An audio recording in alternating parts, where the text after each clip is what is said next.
Everyone, welcome to vocabulary Digunj. आइए शुरू करते हैं आज का एटीट्यूड का एनालिसिस। और पहले पहले टाइटल में ही आपको कई सारे वर्ड्स मिल जाएंगे। अनपैकिंग है, कॉन्ड्रम है। अनपैक का मतलब होता है वैसे तो किसी भी पैकेट को मान लीजिए ऑनलाइन डिलीवरी होती है तो पैकेट को खोल के उस कंटेंट को बाहर निकालना, ठीक है। लेकिन यहाँ पे अनपैक का मतलब है analyse and consider something in detail, right. तो आइए समझते हैं। कॉन्ड्रम मतलब एक डिफिकल्ट प्रॉब्लम, ठीक है। तो इस डिफिकल्ट प्रॉब्लम की जो है हम एनालाइज और कंसीडर करना चाहिए, ठीक है। किसके बारे में? On potential severity of monkey pox. Severity का क्या मतलब होता है? हिंदी में बोले तो तीव्रता होती है, कितना कुछ इफेक्टिव है या कितना कुछ इंटेंसिव है, उसे कहेंगे। तो मंकी पॉक्स कितना सेवियर है, कितनी उसकी इंटेंसिटी है, इसके बारे में बात हो रही है। The authorities must communicate the potential severity of monkeypox. Same thing they're reiterating. ठीक है. A fortnight after India confirmed its first case of monkeypox, it reported its first casualty. ठीक है. 14 दिन बाद जब इंडिया ने अपना पहला मंकी पॉक्स का केस रिवील किया था कि उनका आया है, उसने पहली कैजुअलिटी रिकॉर्ड कर रही है, रिपोर्ट कर रही है, ठीक है। कैजुअलिटी का मतलब होता है an accident that in somebody dies, ठीक है। तो कोई नहीं रहा इस कैजुअलिटी की वजह से, कोई मर गया, ठीक है। इनके पेशेंट के बारे में बात करते हैं। The patient was undergoing treatment in a private hospital for severe fatigue and brain fever 6 days after his arrival in the state on July 21st। जो पेशेंट था वो एक प्राइवेट हॉस्पिटल में ट्रीटमेंट पा रहा था, ठीक है। किस चीज के लिए? सेवियर फटीग के लिए, ठीक है। फटीग क्या होती है? इसके प्रोनाउंसिएशन देखिए, फटीग मतलब कि loss of strength because of something, ठीक है। हार्ड फिजिकल मेंटल वर्क है, कोई डिजीज है, उसके लिए जो बिल्कुल एनर्जी कम हो जाती है। जैसे कोविड में भी कई लोगों को हो गया था, राइट। एंड ये और ब्रेन फीवर की वजह से इनको हॉस्पिटल में एडमिट हुए थे, इनकी ट्रीटमेंट चल रही थी। 6 दिन बाद जब वो जुलाई 21 को केरला में आए थे। स्वैब, स्वैब क्या होता है? आप लोगों ने बहुत लोगों ने आपसे में से बहुत लोगों ने कोरोना टेस्ट कराया होगा, कोविड टेस्ट, या फिर देखा होगा कैसे होता है। उसमें इतनी लंबी पाइप होती है, उसे नाक में डालते हैं, उसे ही स्वैब कहते हैं, एक कॉटन लगा के, ठीक है। तो वो अंदर से जो भी सैंपल है वो लेके फिर वो टेस्ट होता है, ठीक है।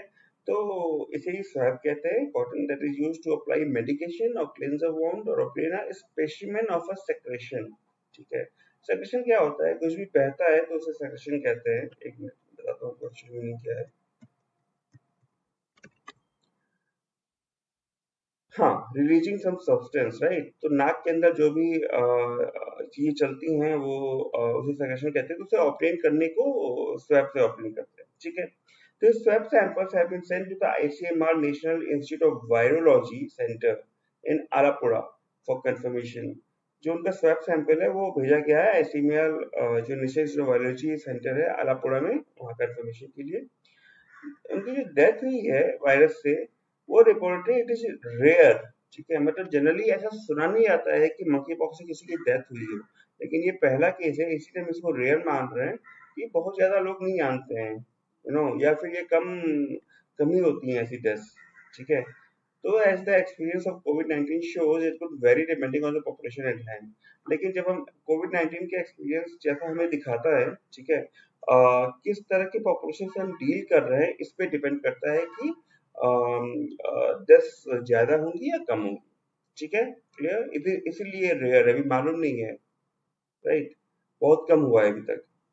Next, what we have got is outbreak. In 2017, Nigeria experienced a large outbreak with a case fatality ratio of approximately 3% cases continue to be reported.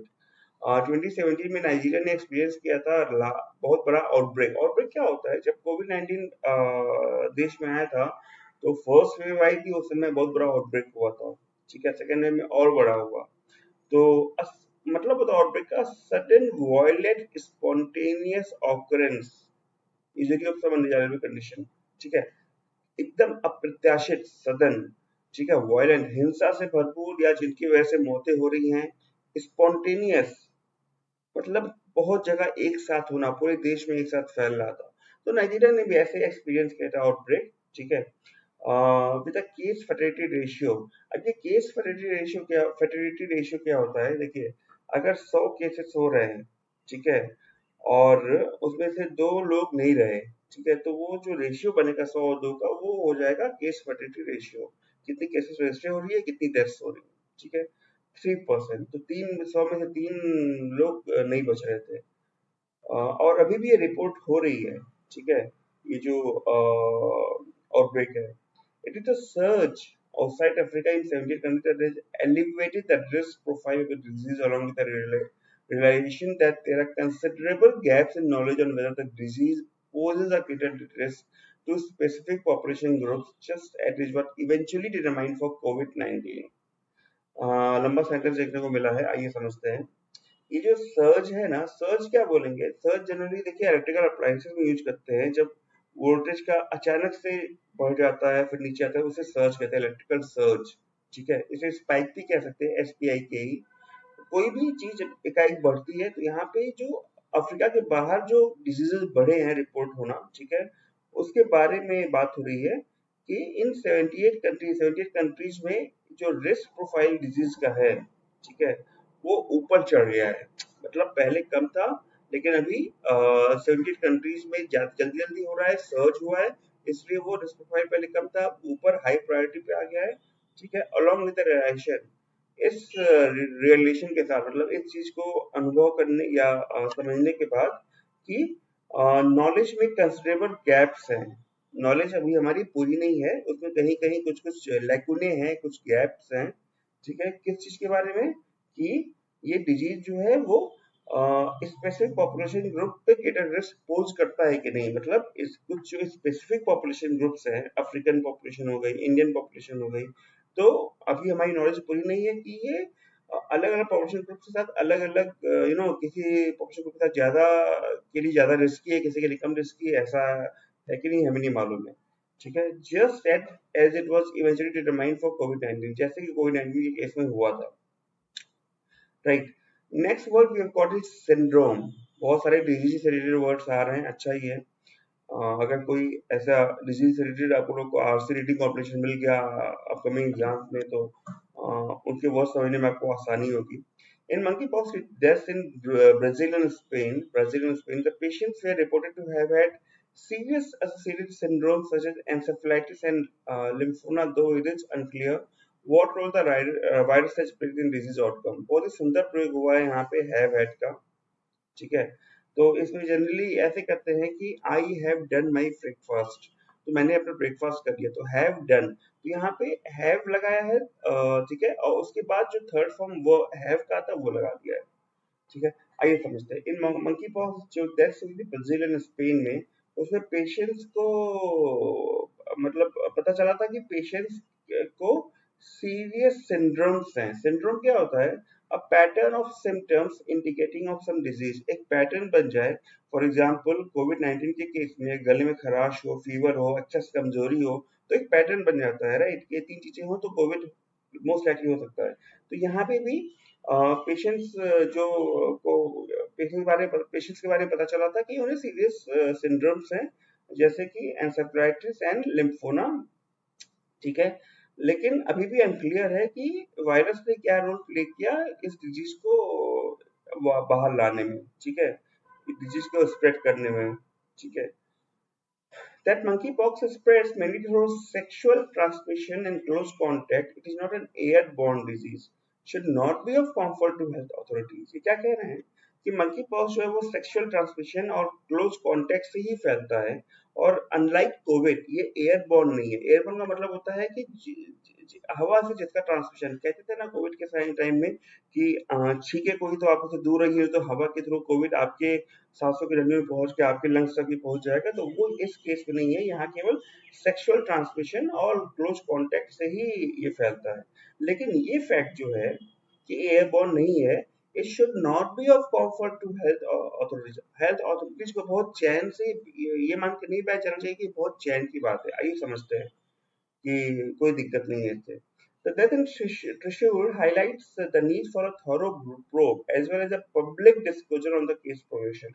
जो त्रिशूल में डेथ हुई वो हाईलाइट करती है कि एक थॉरो प्रोब होनी चाहिए, इन्वेस्टिगेशन होना चाहिए, देखना चाहिए कि क्या हुआ है, as well as a public disclosure.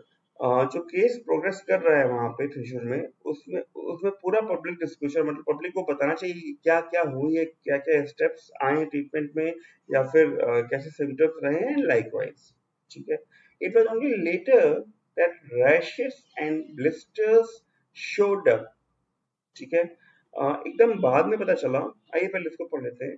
For instance, Kerala's health authorities say the person was admitted not after being confirmed to be monkeypox positive but due to a fever and experiencing fatigue।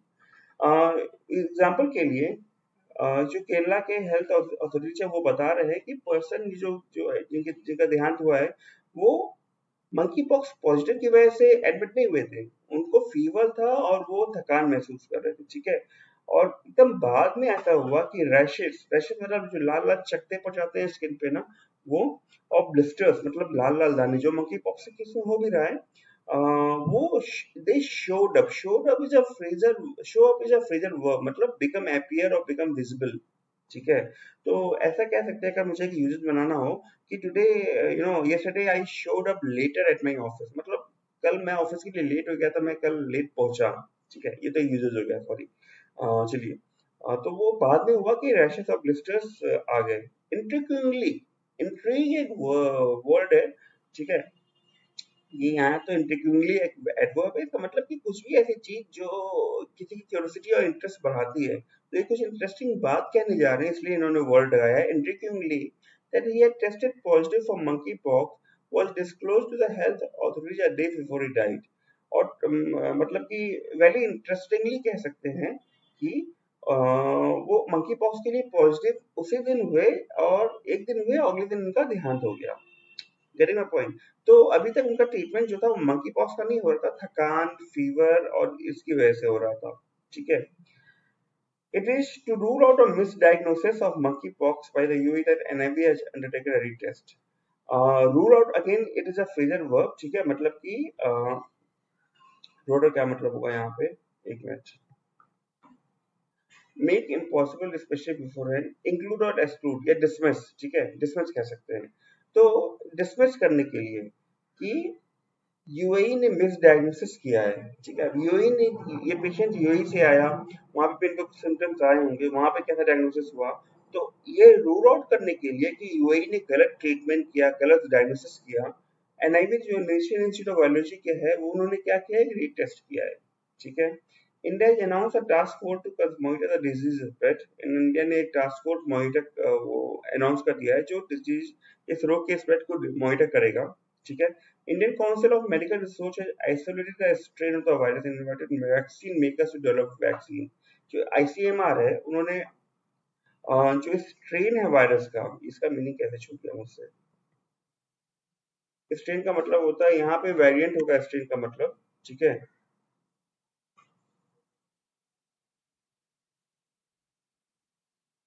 ये रहा।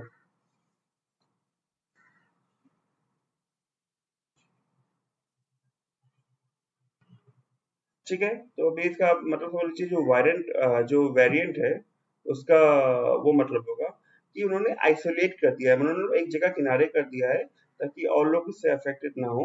ठीक है। जो variant है virus का, and vaccine makers को एक vaccine बनाने के लिए इनवाइट किया है। Right. It is also, why it is false to say that the disease so far appears to be self-limiting. The government must not be slack in transparently communicating the potential severity of the disease। ये तो अच्छी बात है, why it is fortunate। ठीक है।